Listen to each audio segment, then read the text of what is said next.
여러분 혹시 교회 다니면서 그 간증이라는 거 좀 들어보셨나요? 저도 간증 이런 거 참 좋아해가지고 많이 들었는데요. 그 이유가 있죠. 간증을 들으면 왠지 나도 저렇게 놀라운 기적을 체험하지 않을까라는 생각도 들고, 또 사람들 이야기 듣는 게 또 재미있어요. 그래서 듣게 되더라고요. 그러다 보니까 저는 뭔가 이렇게 그냥 듣고 흘러가는 것보다는 꼭 확인하는 성격이었어요. 그래서 뭔가 간증해서 이렇게 했더니 저렇게 됐다, 저렇게 했더니 이렇게 됐다 이야기 들으면 다 한번 따라해 봤던 것 같습니다. 그렇게 대학교 때 이렇게 따라하다 보니까 정말로 하나님의 그 살아계심을 많이 경험하게 됐어요. 그래서 하나님이 이렇게도 돕는구나, 하나님이 저렇게도 돕는구나를 제 삶에 정말 깊이 경험하게 되니까 이제는 하나님이 정말로 살아계신다라고 고백하는 수준이 되더라고요. 그렇게 해서 이제 대학교를 졸업할 때가 되었습니다. 그래서 역시나 지금까지 경험한 하나님을 의지해서 취업으로 나가서 잘 인생을 살아가야겠다라고 생각했는데, 여기서부터 반전이 기다리더라고요. 취업을 이제 해야 되는데 이상하게 계속 막히는 거예요.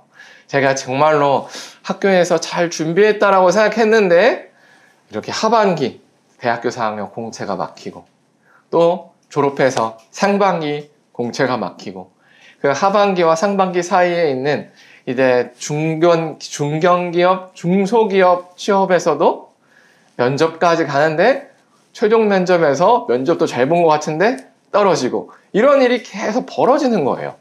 너무 이상한 거죠.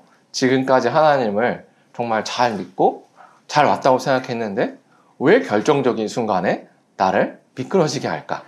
분명히 교회에서는 좋은 하나님이라고 배웠고, 그래서 무슨 뜻이 있을 거야 라고 계속 떨어질 때마다 위안을 삼았는데, 이것도 한두 번이지 계속 떨어지니까 뭐가 이상한 것 같은 거죠. 이게 지금 내가 제대로 가는 게 맞을까? 나 혼자만 이상한 걸까?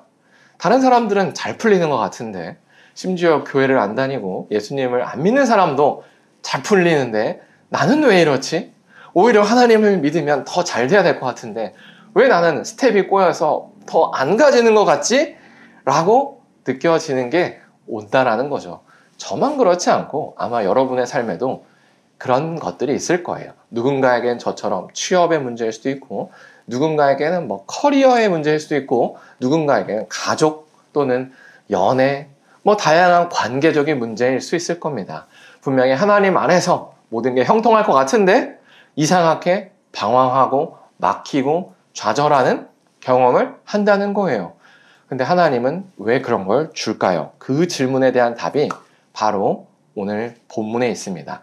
그래서 오늘 설교를 잘 들어보시면요, 하나님께서 우리에게 의도적으로 어려운 일, 안 좋은 일을 주시는 이유를 아시게 될 겁니다. 그래서 오늘 본문은요, 다윗을 죽이려고 하는 이 사울의 모습에서 시작합니다. 사울은 이스라엘 왕이죠. 이스라엘 왕인 사울이 다윗을 발탁합니다. 그래서 군대 장관으로 시키고 또 자신의 딸과 결혼하게 합니다. 그래서 이스라엘의 서열 3위까지 다윗을 올려놓습니다. 여기까지만 보면 너무 형통하고 좋아요. 그런데 여기서부터 반전이 있는 거예요. 사울이 이제 다윗을 죽이려고 해요. 시기심, 질투, 혹은 다윗이 나의 권좌를 노리는 게 아닐까라는 두려움 때문에 애초에 싹을 제거해야겠다는 생각으로 다윗을 죽이려고 합니다. 그렇게 다윗이 이 사울을 피해서 선지자 사무엘에게 찾아갑니다. 선지자 사무엘이 당시에 라마 나옳이라는 지역에 살았는데요, 거기에 다윗이 숨어 들어가요. 근데 하나님께서는 이미 다윗에게 무엇이 하나님의 뜻인지 보여주셨어요. 바로 사울과 격리되는 것이었습니다. 그래서 이 선지자 사무엘에게 갔을 때 놀라운 기적들이 일어나는데, 그게 뭐냐면 사울이 다윗을 잡으려고 보낸 병사들이요, 다윗 앞에 갔을 때 다윗을 잡지 못합니다. 이유가 뭐냐면 성령 하나님이 너무 강력하게 그 병사들을 잡아서 병사들이 막 혼미한 중에 예언을 하니라 다윗을 잡을 생각을 못했다라는 거예요. 한 번이면 우연이겠지만 두 번, 세 번이 반복됐습니다.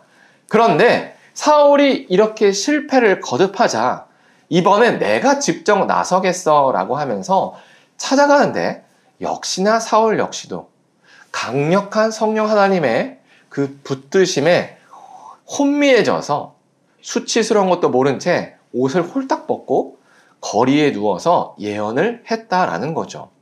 다윗은 이것을 봤겠죠. 그러면서 한 가지 생각을 했을 거예요. 아, 하나님께서 나를 지키시는구나. 그리고 내가 사울로부터 떠나 있기를 원하시는구나를 알았다는 거예요.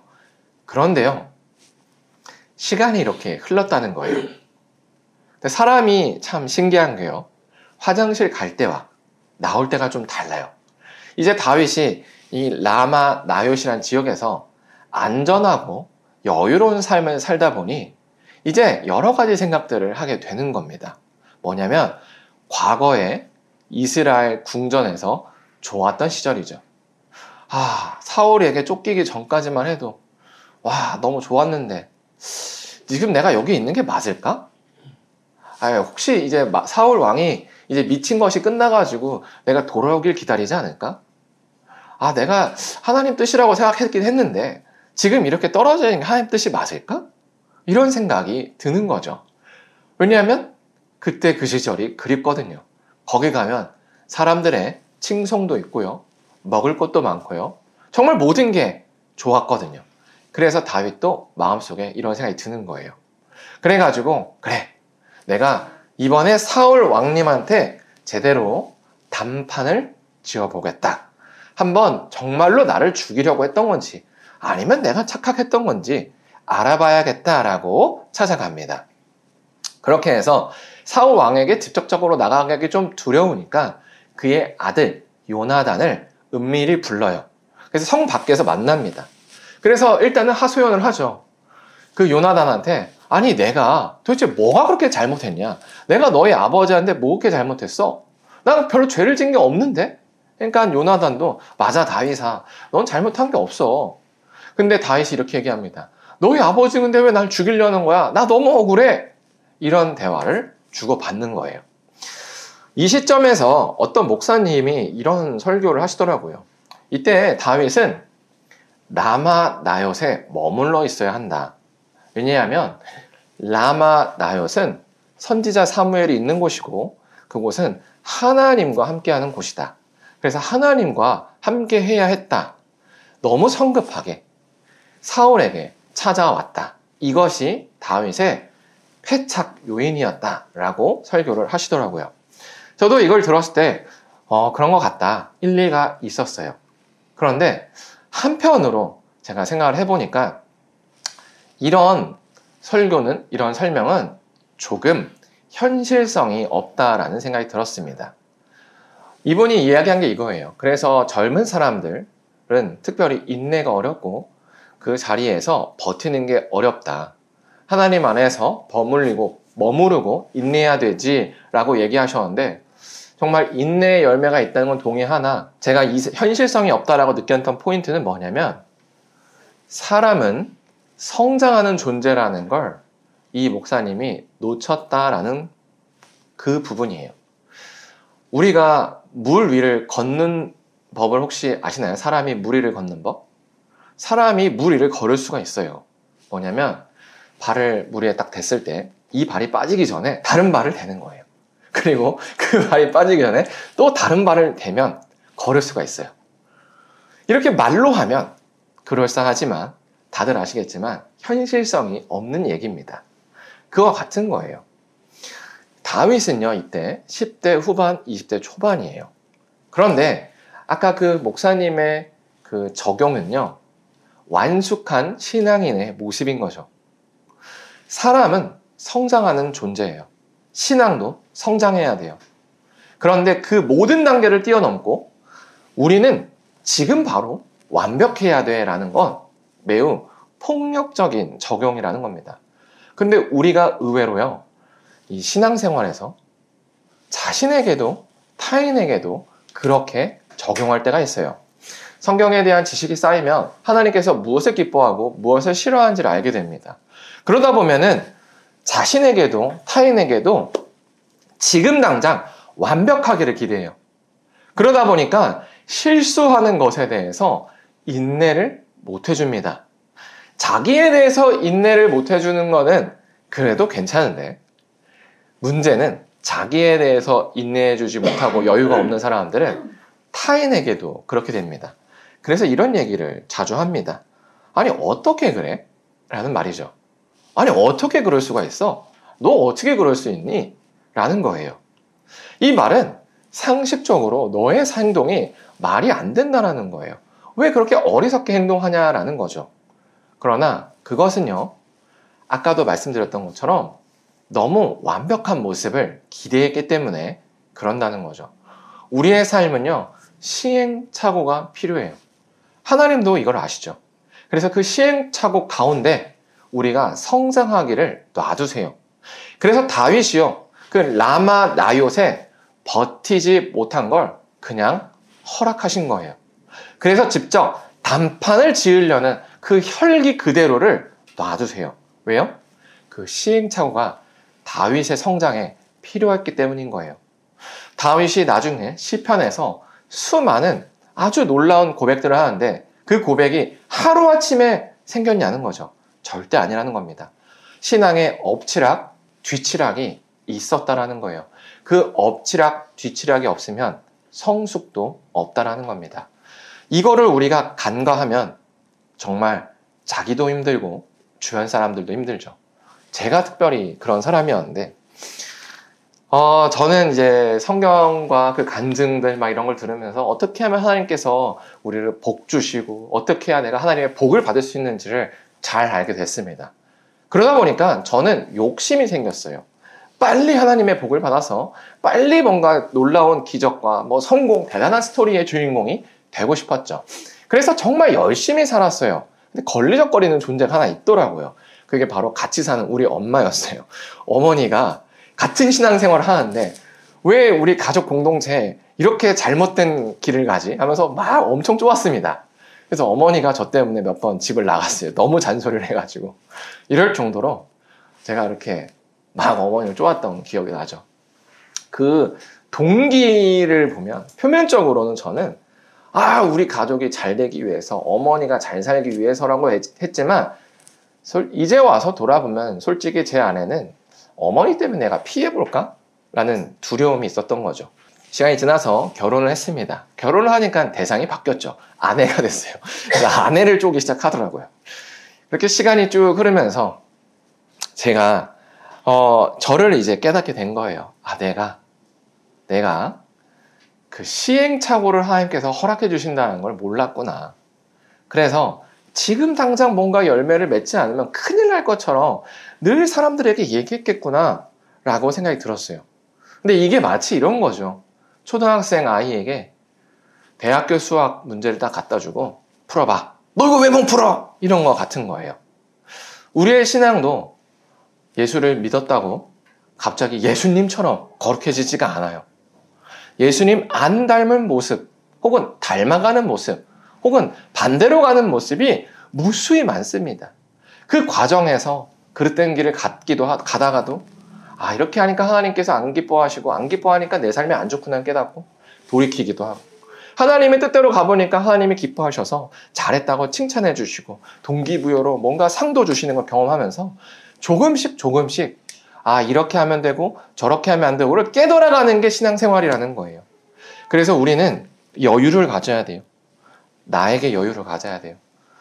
내가 왜 이렇게 방황할까? 난 왜 이렇게 찌질할까? 왜 이렇게 난 하나님 말씀대로 못 살까? 정상이라는 겁니다. 누구나 그런다는 거예요. 다윗도 그랬다는 거고 하나님은 그거를 아신다는 거예요. 그래서 그것을 통해서 우리가 성장하도록 인도하신다는 겁니다. 그러니까 내가 뭔가 지금 방황하고 그래가지고 잘못된 수를 둬가지고 좀 삶이 막혀도 너무 걱정하지 마시기 바랍니다.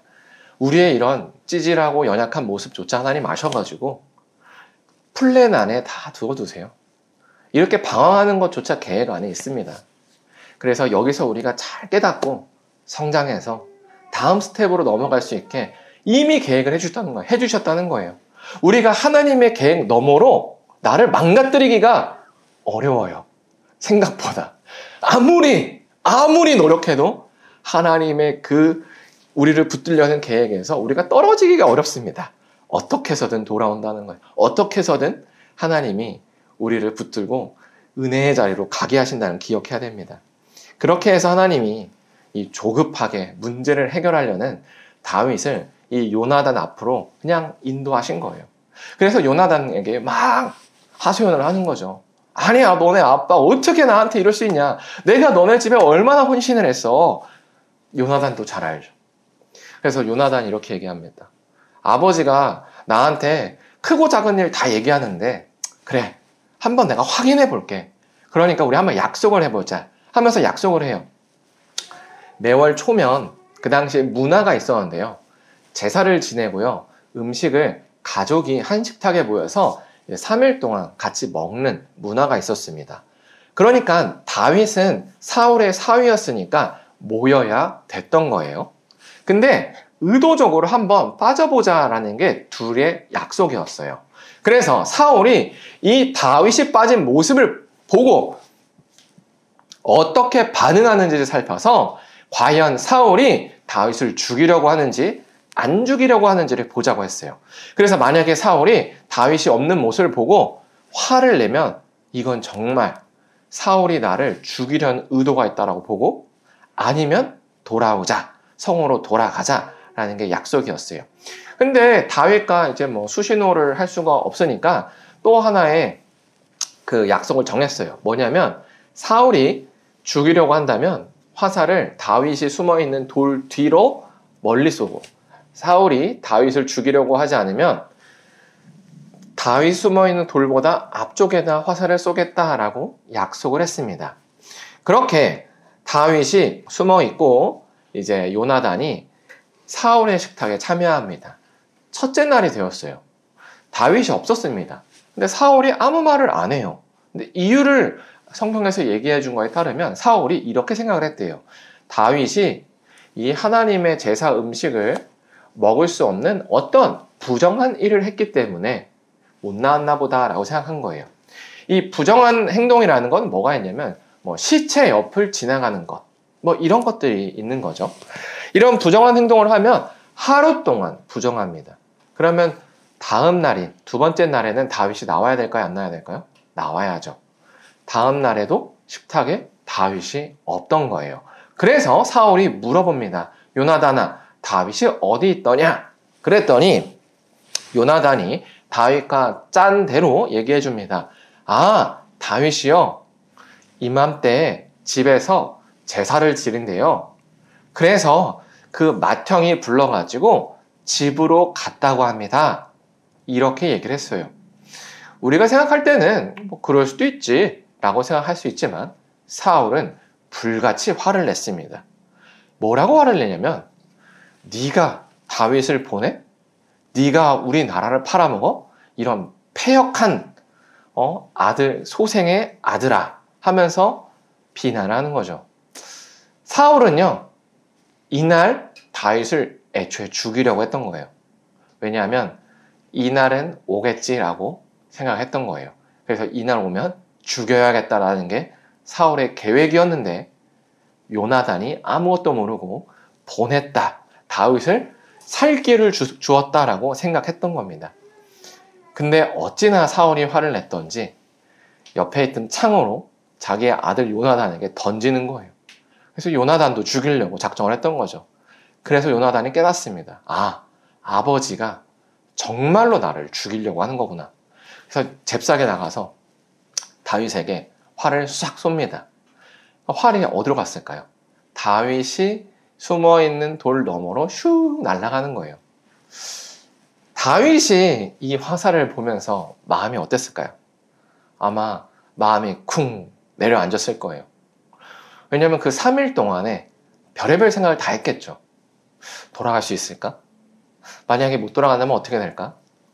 그러면 난 지금부터 도망자의 신세인데 과연 이 신세는 끝날 수 있을까?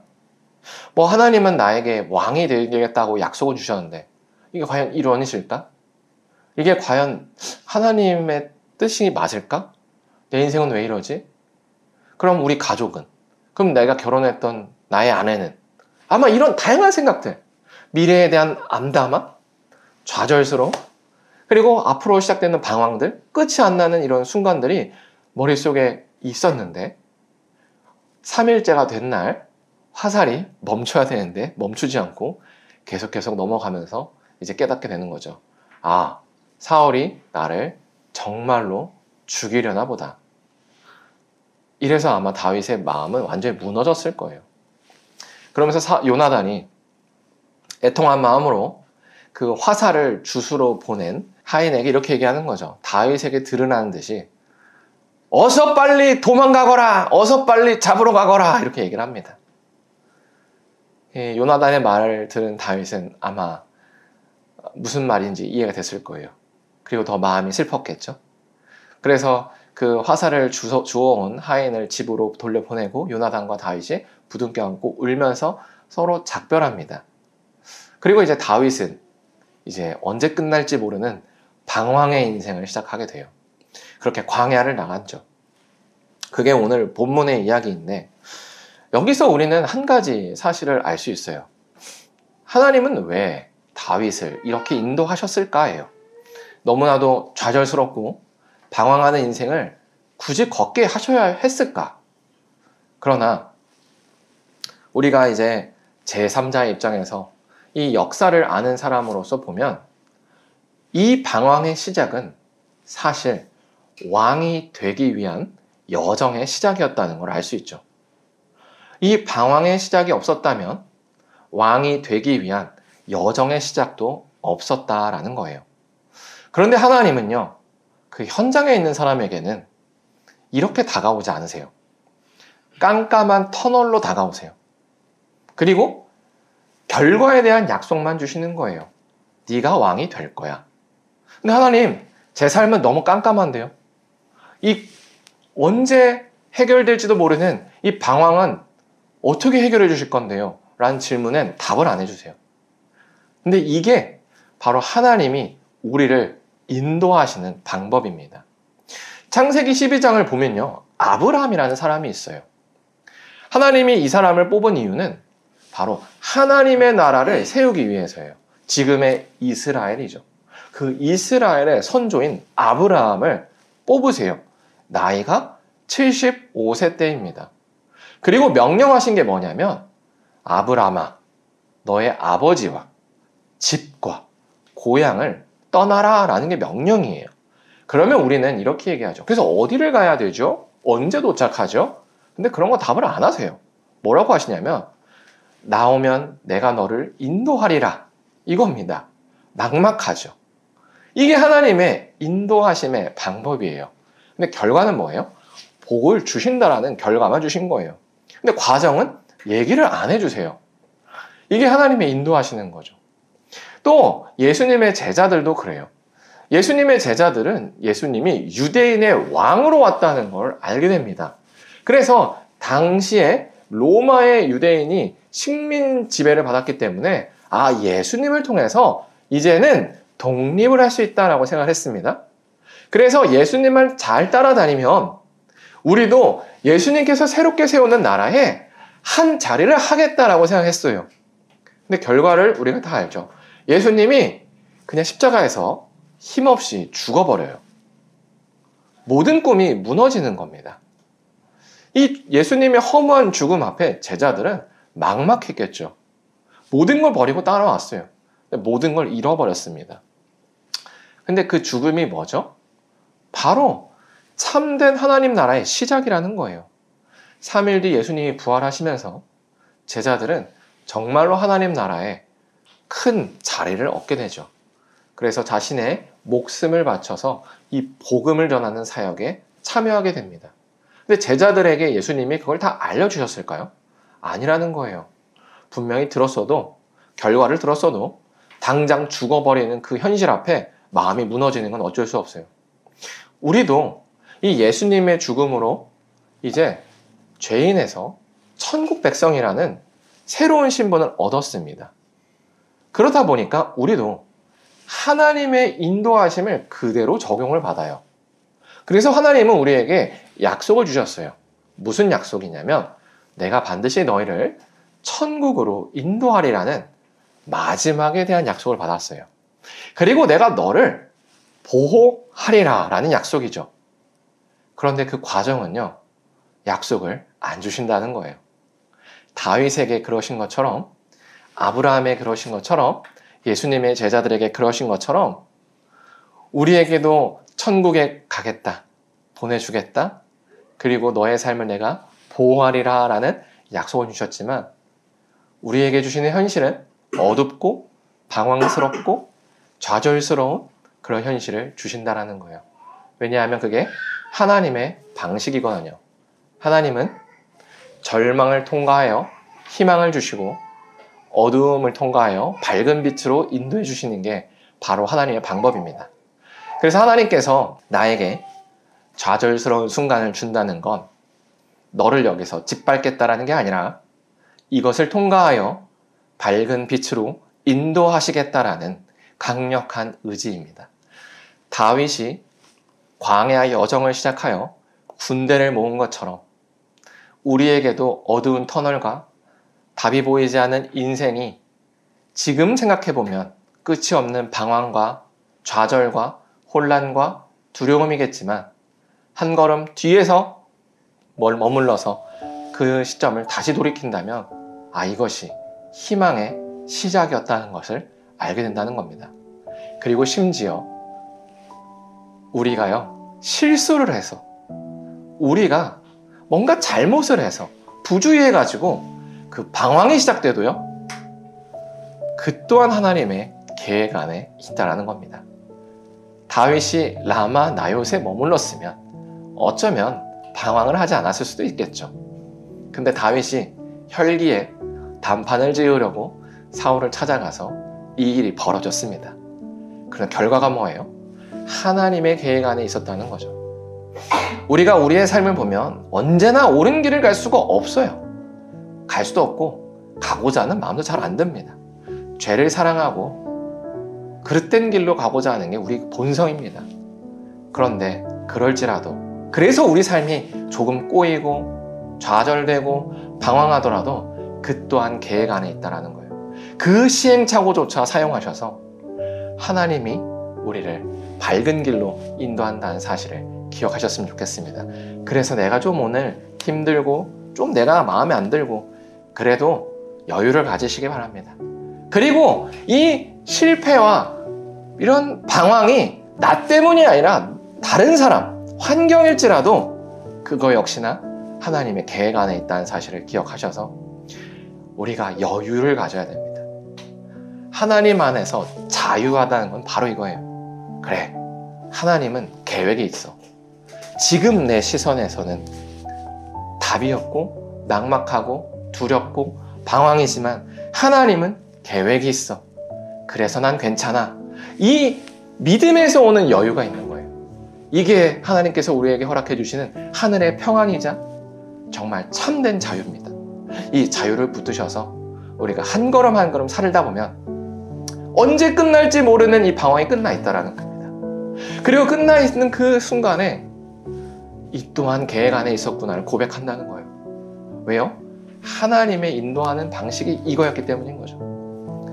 그래서 우리가 오늘 찬양하고 기도할 때 이렇게 기도했으면 좋겠습니다. 어둠을 통과하여 빛으로 인도하시고 절망을 통과하여 희망으로 인도하시는 하나님을 우리가 제대로 바라볼 수 있게 해달라고 기도했으면 좋겠습니다.